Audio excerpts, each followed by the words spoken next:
So, I mean, I'm also hearing this thing about leadership. I mean, obviously, there's an issue of leadership that seems to be coming out very clearly. When you talk about all of those 10, 12 years when Sri Lanka was in the top 3, they were leaders. And you also used another very interesting word which I want to pick on, alpha males. You said there was a pack of alpha males and you had to manage all of those alpha males, which is such a tough job to do. I mean, where are the alpha males and where is the leadership going to come from? I've heard about the proposal you've made to bring about change, structural change in Sri Lanka cricket, and I want you to talk about that as well. But equally, that's a very long-term thing. What do you do now? What do you do for the next tour? What do you do for the next 6 months? What do you do for the next 9 months? Sri Lankan people are passionate about the game, and you can see it on your own social media pages that the morale of the people are down, people are not going to the game. So we need a solution for 3 months, we need a solution for 6 months. Of course there can be a solution for 5 years, but what do the people of Sri Lanka look for the next game? No, I mean, there are solutions for the short term. Whether that's going to give you results straight away, we'll have to wait and see. That all depends on how the players react to those changes and how best they can adapt to that. But I see there has to be a lot of hard decisions to be made in the short term. The long term, it's quite constructive. It has to be driven and said this is the policy that we are going to develop the game the next 5 years, and this is the structure. The leadership has to come within the players to identify how best they can adapt to that and allow these leaders to find a solution on their own. Do you see leaders?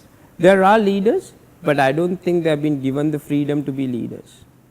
I feel that others are trying to control these leaders and questioning every move that they make.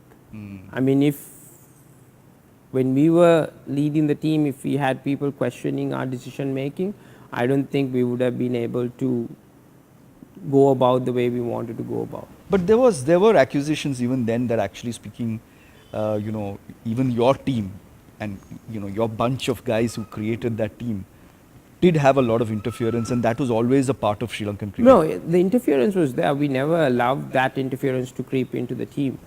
We never allowed the team to be divided, or those. See, we had a policy. We had anyone who comes with extra luggage or brings in that kind of interference or say cricket politics, we would kick those guys out, because we did not want the entire apple cart to get rotten because of few bad apples. So that has helped us to keep that team together and to make sure our goal was to play good cricket, win matches for Sri Lanka and be proud of that.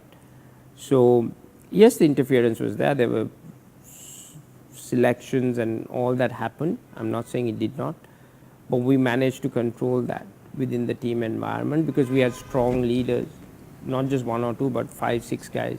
How would you deal with it? Would you go to the administrators or whoever might be? We would always, we wouldn't come out and say it in the papers. Yes, but we would have one-on-one conversations. Yeah, we would have. Pushback. Yes, we would do that in the right manner, because right now what I see is it's like trying to win fans, trying to win the public, and everything's out in the open. Yes. This guy says something, that guy says something, and it just every day is just news. Good organizations don't function on news. Good organization functions on results. And you need to find solutions behind closed doors, how we are going to come to that point. And that is how good companies, good organizations function. You don't wash your dirty laundry outside. You wash it inside and find out the solutions. And allow certain sections to flourish, allow them to make decisions, allow them to make mistakes and learn from those mistakes. That's what we need to do. So whether it's short term, long term, we need to have a policy, how we're going to do that. And see, it keeps coming back, these are things we should have done 15 years ago. Have these structures set up so that everyone understands their roles. Right now, We're getting a lot of kids from outstation in our national team, but they come when they arrive at the national level, that's when they start learning about the game.